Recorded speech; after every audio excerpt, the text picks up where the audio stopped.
So we're going to come to the front cover, and we're going to put, I'll put them on, but going to show you how, with a piece of printed circuit board, and you file some slots across it there to make the insulation gaps. We come over here, we've got the white goes in, and we're going to have different resistor values to whatever suits your track voltage and that, but round about 2K, 2000 ohms, and for the marker lamps, classification marker lamps, somewhere around about a 3.6K, just to drop it down a little bit so they're not too bright. So what we've got, the first pad, which is like a solder pad, four pads there. First one's got a resistor, so that's your white coming off your decoder, the resistor, and then you're going up to the surface mount LED, and you're touching the negative side, or the cathode of it. Let's call the positive and negative, cathode, anode. Second one, it's also got the white wire on it, so we're getting the white wires coming in, and it's feeding two different resistors, can be two different values to get different light illumination. So that one there, that's going to be for the number board. So when the press the headlight on, the number boards and the headlight's going to come on. The green wire here is coming up, and that's going to go to the classifications, and that's got its own resistor on there too. So we can have a 2K resistor there, a 2.7 and a 3.6. That's round about a pretty good figure for those three lights. Each of them are going up to the negative side of the surface mount LED, and then the blue commons comes in.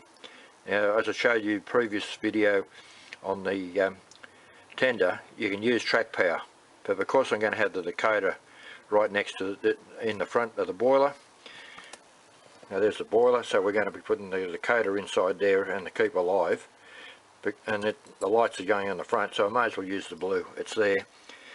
So there's your surface mount LED.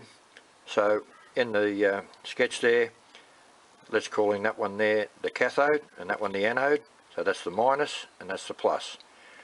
That's the minus and that's the plus. Minus, plus, minus, plus. And the plus side are all common, coming back here. Blue's the common positive.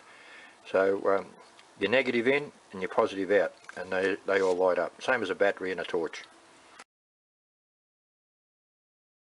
So just using the lead tester, there's the headlight. Not too bright, not too dim. That's just about right for me on that one there.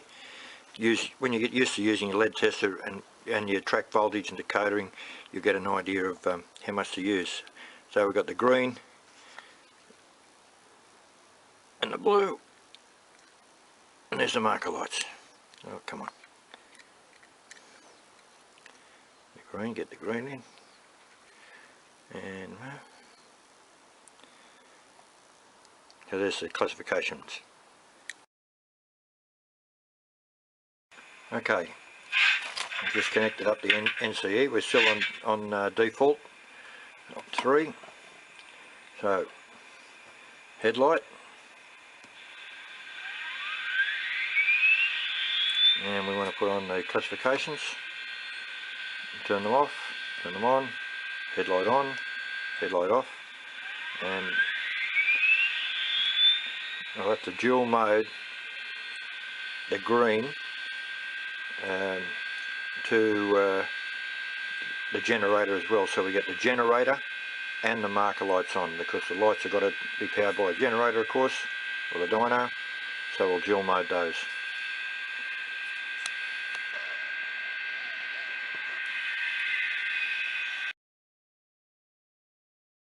Okay, here's another nice little trick in light mode.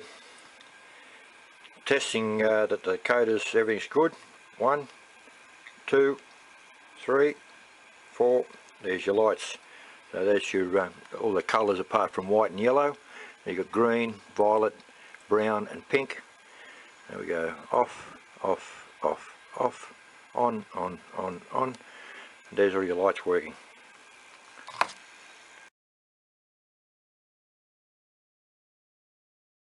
Okay, so we're going to put a Y into this blue wire, running one to the front, one to the back. This is a long wire there, just about 9 inches long. This one I'm adding on. So we just is on. 364 heat shrink tube. Clean the tip. Just run the iron over it and we get a good bite. You can see I'm using the self-locking tweezers as a third hand. Very handy when you're doing the Dakota installs. So now what we've got, this one's going to the front up to the headlight, and this one here that's going to the back to be the positive for the other ones inside the loco. There's the surface mount lead in there now, which is off the number board. I've just taken the number board off so I can get inside to it there. You see it's got the white at the back, so it diffuses the light and makes it even. And I'm just using that on the lead tester down here, so if I take the toothpick out, the light goes off. There we go.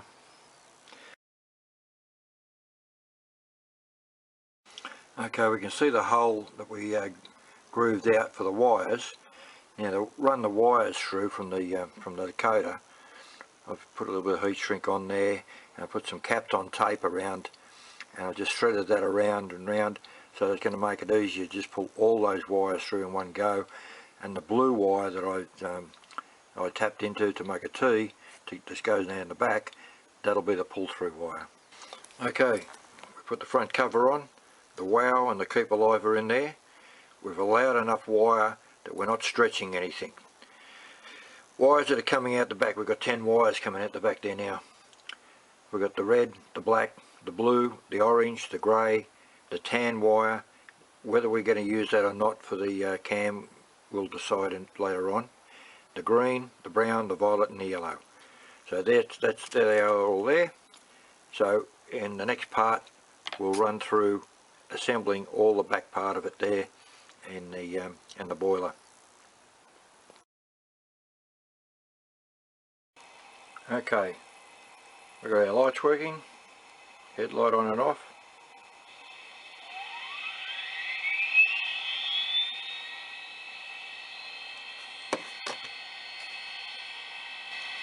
Let's give it a run and see how it's going.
I'm pretty happy with the sound. That speaker in the boiler is working.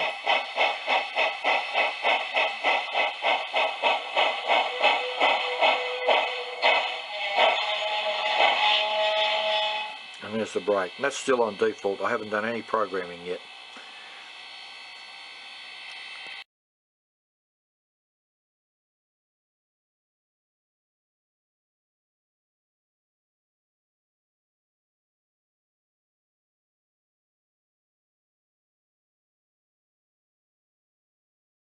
Here's a tip for all the times you drop things.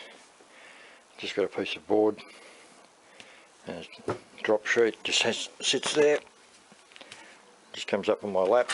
When I come in I can do my work, and if I drop something I can find it.